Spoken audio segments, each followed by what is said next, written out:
साथियों नमस्कार। मैं Manoj Sharma, social activist, art activist, scientist.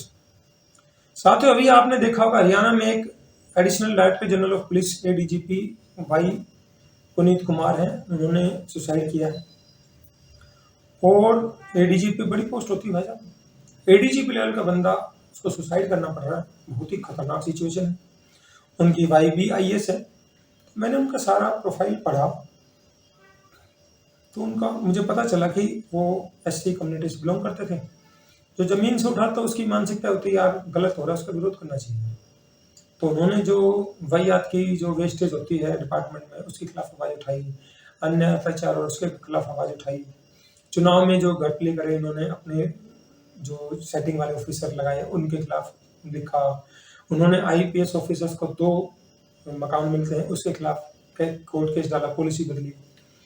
तो मैंने देखा कि देखो कोई कोशिश करता है तो चीज़ों में बदलाव तो आता है।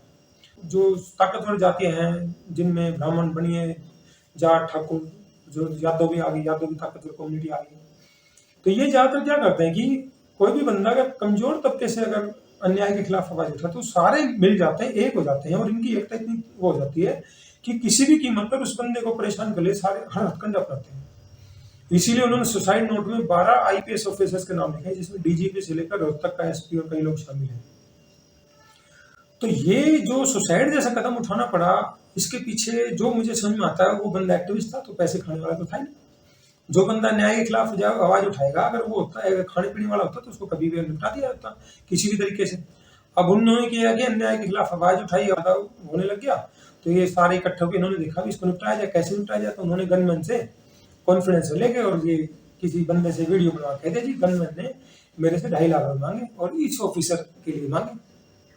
अब वो तो पता ही आपको डिपार्टमेंट में क्या होता है कि उसको तो बचा लेंगे, उसका नाम लेके इनको निपटाने का प्लान था। अब उस बंदे को जो लगा हुआ यार जेल में जाना, बेडीजी लेवल के बंदे को जेल में जाना बड़ा मुश्किल होता है, तो वो ऐसे लोग सुसाइड ही चूज करते हैं। ऐसे एक डीएसपी था, नाम लोग जेल में था, वो ऐसे ही कोई रिश्वत का आरोप लग गया था, किसी बंदे के साथ मारा पीटी कर मर गया। तो भाई साहब डर के मारे उस डीएसपी ने सुसाइड कर लिया, कल पड़ी गोली मार के। तो पुलिस डिपार्टमेंट ऐसा होता है जब इतना देख लेते पुलिस का रुतबा, लोग पुलिस से डरते हैं। वो लोग जेल में जाने की बात से बहुत ज्यादा डरते हैं। वैसे वर्दी में चाहे कितना रूप दिखाएं, लेकिन अंदर से मैंने देखा कि वो डरते हैं और इसीलिए उन्होंने सुसाइड कर लिया। क्योंकि उनको लगा कि अब और कोई रास्ता था नहीं भैया, जोड़ी जो सुनने वाली है नहीं, अंदर डाल लेंगे, बदनामी होगी, जिसकी औकात नहीं में चलेगा, सुसाइड कर। और इतने सीनियर ऑफिसर का इस कदम का उठाना बहुत ही खतरनाक सिचुएशन है सोसाइटी के लिए। इससे 2 बातें साबित होती हैं कि हमारे समाज में आज भी जातिगत भेदभाव, अन्य अत्याचार बहुत गहरा है। और जातिगत भेदभाव करने वाले भी कौन है? ये जातक 5-7 जाति है। ब्राह्मण बनिए, बनिए अलग तरीके से चलेगा, वो ब्राह्मण पॉलिटिक्स खेल के चलेगा, षड्यंत्र रचेगा। जाट और ठाकुर ये क्या है कि ओपन कौम होते हैं, ये लड़ाई झगड़ा करने के लिए तैयार होते हैं, ये अलग तरीके से चलते हैं। बाकी और एक छोटा मोटा बहुत होता है, यादव कम्युनिटी भी थोड़ी सी होगी, झाई की मोनोपोली चलती है भाई, ये भी थोड़ा कर लेते हैं, गुज्जर भी थोड़ा बहुत कर लेते हैं क्योंकि लड़ाकू कौम रही। बाकी जो होते हैं उनका ज्यादा इतिहास नहीं है, कोई एक आध दफा हो सकता है काम, ऐसी बात है, कोई ना कोई कोशिश करता है उससे काम भी है। इस सिचुएशन का ये जो मुझे समझ में आता है, ये मार पिटाई को तरह जाए और जाती मार पिटाई नहीं करती और जाते कह सुन के रह ली। इनके खिलाफ जो जातिगत भेदभाव हुआ, उन्होंने जो इस बात को उठाया कि जातिगत भेदभाव की वजह से मैं परेशान हूँ, इसलिए और मेरे साथ इतने सालों से इनजस्टिस हुआ। सिर्फ उन्होंने संजीव खुल्लर एक शायद चीफ सेक्रेटरी, उन्होंने कहा उन्होंने जरूर मेरी मदद की और मैंने जहाँ जहाँ कंप्लेंट की मेरी कहीं कोई मदद नहीं। जानबूझकर उनको उनके पिताजी के पास नहीं जाने दिया, मंदिर में गए पूजा जाने के लिए वहां नहीं जाने दिया। तो इस तरह से टॉर्चर, गाड़ी भी जानबूझ के खटारा गाड़ी दे दी। तो ये एक तरह से उनको कदम कदम पे एहसास करवाने वाली बात थी। पोस्ट डीजीपी की है और उसको वहां आईजी की पोस्ट पे लगा दिया। Mental torture. ये कमजोर तबके के लोगों के साथ क्यों होते हैं? अगर अपर कास्ट का कोई बंदा हो, इन जाति का कोई बंदा कितना ही फर्जीवाड़ा कर ले भाई साहब, उसको भी किसी हद तक बचाने को तैयार हो, बचा लेते हैं। वो गलत काम करे तो वो गलत नहीं है, जो भी उसको दिखाते ही नहीं गलत है, क्योंकि ऑफिसर बचाने वाले इनके, अधिकारी बचाने वाले इनके, नेता मंत्री बचाने वाले। अगर कोई जो कमजोर तबके से आ रहा है वो गलती से ना करे, उसको उनके अंदर सारी बुराई है। यही जेल में होता है, झूठे केस कर दो, पुलिस थाने में जाएगा, पुलिस कार्रवाई करती नहीं, बड़े को बचा लिया, ताकतवर को बचा लिया, कमजोर को फंसा दिया, उसको जेल में डाल दिया। रिकॉर्ड में क्या आ गया जी, वो अपराधी, वो अपराधी, वो चोर, वो मर्डर डकैती वाला। अब योगी का 180 केस थे इसके खिलाफ, क्रिमिनल केस, 80 तो मर्डर डकैती के थे, हीनियस क्राइम वाले, और वापस करवा लिए। किसी गरीब बंदे के खिलाफ आज तक वापस हुई, क्लोजर रिपोर्ट हुई। 180 केस में, यानी वो हिस्ट्री सीटर से भी बड़े वाला हिस्ट्री सीटर हो गया।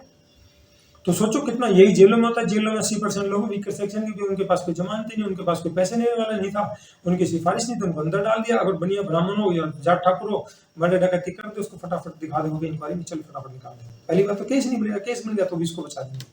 तो ये जो जातिगत भेदभाव है, ये बहुत गहरी समस्या है। अब समस्या क्या आती है कि उनको सुसाइड करना पड़ा, चलो वो तो वापस नहीं आएगी, लेकिन ये कि ऐसी घटनाएं करोड़ों लोगों के साथ हो रही है, वो क्यों हो रही है? मैंने देखे भाई साहब, जो SC ST का बंदा चाहिए वो राष्ट्रपति बन जाए, चाहिए IAS बन जाए, IPS बन जाए, उनके साथ ऑफिस में कहीं ना कहीं जो दूसरी जाति के लोग इनके साथ गड़बड़ करते हैं, इनको कदम कदम पे एहसास करवाते हैं, जलालत करते हैं। सामने नहीं बोलेगा तो उनको एहसास कदम कदम पे जरूर कर रहे हैं। तो ये जो घटनाएं क्यों घट रही हैं कि हम इकट्ठे होकर कुछ नहीं कर पाते हैं।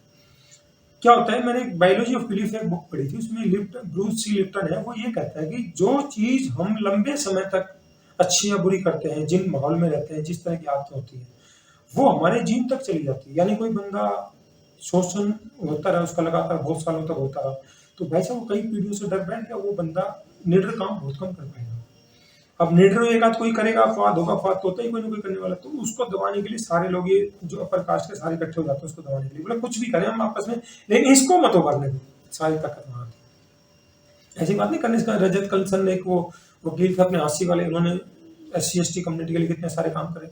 जाटों ने मिलकर भाई साहब उसके खिलाफ झूठे केस दर्ज करवाए, उसके खिलाफ अंदर कर दिया, और अंदर करके पुलिस के सामने कुड़ू बैठा दिया, और उसके फादर वकील, उसका भाई वकील, उसकी फोटो खींच दी, और मीडिया में एक बंदा मैं देखा था उसको लेके जाया था, तो एक मीडिया वाला बंदा कहता है, हाँ उकड़ू बैठ के कैसा लगा?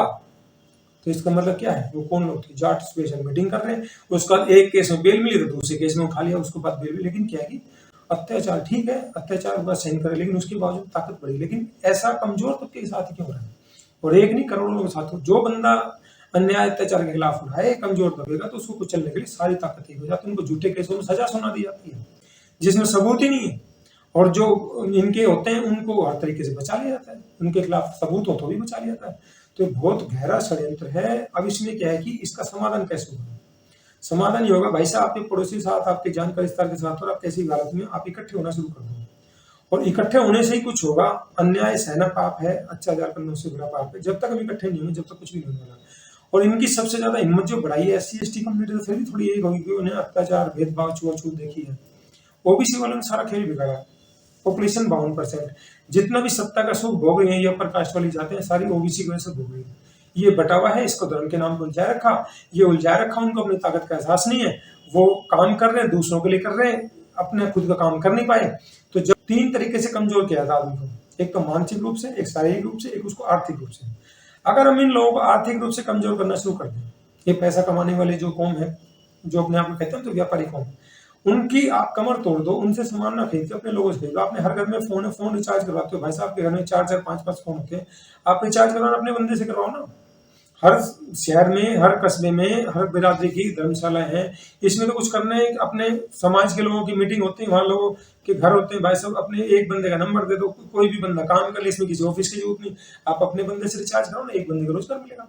कोऑपरेटिव सोसाइटी दुकान बना के लगाओ ना, आपके वहां लोगों को राशन पानी वहां से खरीदो, बजाय दूसरों के लिए खरीदने के।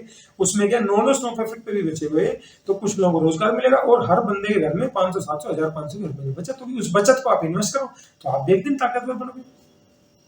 दूसरा क्या, शारीरिक रूप से बल। अब हमारे लोगों में शारीरिक रूप से बल है ही नहीं, क्योंकि इनकी ना तो डाइट है, ना खान पान है, और ना इनके पास हथियार है। और जो जाट ठाकुर होते हैं, यादव होते हैं, गुज्जर होते हैं, इनके घरों में हथियार होंगे, हमारे आपके घरों में नहीं मिलते, क्योंकि हमारी मानसिकता नहीं। वो हथियार रखते हैं, हथियार रखते हैं तो कभी टपका भी देते हैं। तो ये शारीरिक रूप से ताकतवर थे, ठीक है, लेकिन आप मानसिक रूप से अगर अपने आप को बिलोंग कर ले, तो शारीरिक की ज्यादा जरूरत नहीं पड़ेगी। ब्राह्मण हमेशा मानसिक रूप से षड्यंत्रस्त है, उसके षड्यंत्र से बाहर निकल जाओ, धर्म के ड्रामे से बाहर आ जाओ। आपकी जो कमाई आ रही है, आप 100 रुपए कमा के ला रहे, 500 रुपए कमा के ला रहे, धर्म पे देते हैं। थोड़ा सा संपन्न हो गया मैं, तो जागरण में 1 लाख रुपए देता हूँ अपने पड़ोस में, मेरी जान के इस तरह की किसी को दिक्कत है, कोई तकलीफ है, बच्चे की फीस बनी, वहां मेरे पास पैसा नहीं है। तो भाई साहब दूसरी ताकत बढ़ा रहे हैं ना। जब हम अपने पैसे को अपने लोगों पे खर्च करना शुरू कर देंगे, अपने लोगों की ताकत बढ़ाने के लिए खर्च करना शुरू कर देंगे, एक दूसरे को कमजोर नहीं करेंगे, एक दूसरे के खिलाफ उल्टे सीधे जो केस डालने कमजोर नहीं करेंगे, क्योंकि आपने तो केस डलवा दी भैया, ऊपर जाके तो ब्राह्मण बनी बैठा है, वो आपको थोड़ा करने, वो तो उसको तो शिकार चाहिए, और उसको तो तुम कस्टमर हो, वो तो तुम्हारा शोषण करने के लिए वो तो कुछ ना कुछ करेगा। लेकिन ये कि तुम वहां जाने की नौबत ही क्यों बनाते हो? मैंने पंजाबी कम्युनिटी में देखा भाई साहब, आपस में कोई बात होती, बोला भैया पुलिस थाने तक कोई क्यों, तो आपस में बांट लो जो करना है। तीसरा बंदा कमाएगा, बोले तुम आपस में कर लो ना। तो पंजाबी कम्युनिटी बहुत दूर-दूर से थी, उन्होंने शिक्षा पर ध्यान दिया, उन्होंने लड़कियों को सबसे पहले पढ़ाना शुरू किया। घर में सारे लोग मेहनत करते, काम करते, हमारे यहाँ सोच ही नहीं पढ़ाने की, बस अलग-अलग तरीके से शोषण का। तो हम एक-दूसरे के खिलाफ जब काम करना बंद कर देंगे, हमारे जो भी ऑफिसर है उनके साथ भाई साहब ऑफिस में मैंने देखा एससी, एसटी, ओबीसी के लोगों के साथ जम के अन्याय अत्याचार होता है, वो डर के नौकरी कर रहे हैं कि कब रिश्वत ली जाट ने, ठाकुर ने, और पता चला उसको एवज में किसी कमजोर बंदे को फंसा दिया और पकड़ने उसका है तो उसको छोड़ दिया। मैंने जानता हूँ एक बार कोई थी डीएसपी, वो जाट नहीं थी, रेवाड़ी में किसी बंदे को पकड़ गया, वो जाट था, एक और देखा वो जाट था, भाई साहब 30 ना वो ओबीसी का, तो गरीब बंदा पकड़ के जबरदस्ती कर, मैं उससे मिला, बोला भाई साहब क्या करूं, मेरे अकेले की चलती नहीं, रंग आप पकड़ दिखा दिया और रिश्वत का वो बना दिया, काम करा किसी और ने। तो भाई साहब इनके षड्यंत्र से बचो। और आजकल तो ऐसे खेल चल रहे हैं रंजिश निकालने के लिए, ये छोटी बच्चियों से आरोप लगवा रहे हैं, पोस्को में सीधी 10 साल की सजा है, कुछ प्रूव नहीं करना। जिन्होंने कुछ भी नहीं किया, आपने कोई प्लॉट लेना था, कुछ भी करना तो सावधान रहें।